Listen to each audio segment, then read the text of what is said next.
3 விதமான தேவைகளுக்காக ஜனங்கள் இயேசுவை தேடி வந்தாங்க. முதல்ல தற்காலிகமான தேவை.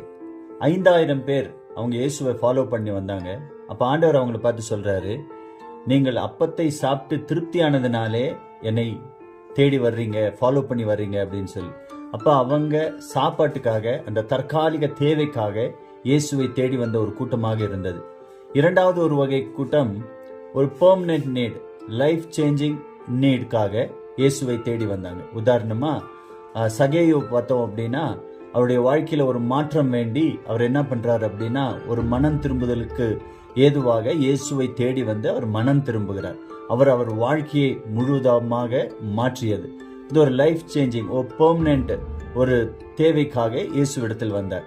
மூன்றாவது ஒரு கூட்டம் இருக்கிறாங்க. இவங்க யார் அப்படின்னா, எட்டர்னல் நீடுக்காக, ஒரு நித்திய தேவைக்காக இயேசுவை தேடி வருகிற ஒரு கூட்டம். உதாரணமா பார்த்தோம்னா, பைபிள்ல அந்த யங் ரூலர் ஒருத்தர் வந்து இயேசு கிட்ட கேட்கிறாரு, ஆண்டவரே நான் நித்திய ஜீவனை சொந்தத்துக்குள்ள என்ன பண்ணணும் அப்படின்னு சொல்லி. அவர் கேட்ட கேள்வி சரியான கேள்வி. ஆண்டவரும் அதற்கு ஒரு சரியான பதில சொன்னார். உனக்கு இருக்கிறத விற்று தர்தருக்கு கொடுத்து என்னை அதுக்கப்புறம் நீ ஃபாலோ பண்ணி வா அப்படின்னு சொல்லி. ஆனா அவன் மிகுந்த ஆஸ்தி உள்ளவன் ஆனபடியால் வேதம் சொல்லுது, அவர் அப்படியே திரும்ப வரல, போயிட்டார்.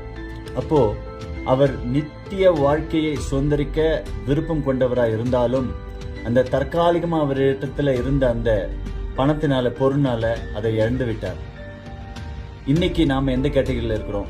ஒரு தற்காலிக தேவைக்காக, ஏதோ இன்றைக்கு இருக்கிற பணம், கஷ்டம், சாப்பாடு, இதுக்காக இயேசுவை தேடி வருகிறோமா? அல்லது வாழ்க்கையே மாற்றக்கூடிய ஒரு பெர்மனன்ட் நீடு, அது ஒரு ஹீலிங்கா கூட இருக்கலாம், இல்ல அது வேற ஏதோ ஒரு காரணமா இருக்கலாம், அதுக்காக வரோமா? இல்ல ஒரு நித்திய தேவை, எட்டர்னல் லைஃப்காக, ஒரு நித்திய ஜீவனுக்காக இயேசுவை நாம் பின்தொடர்ந்து வருகிறோமா அப்படின்றத யோசிப்போம்.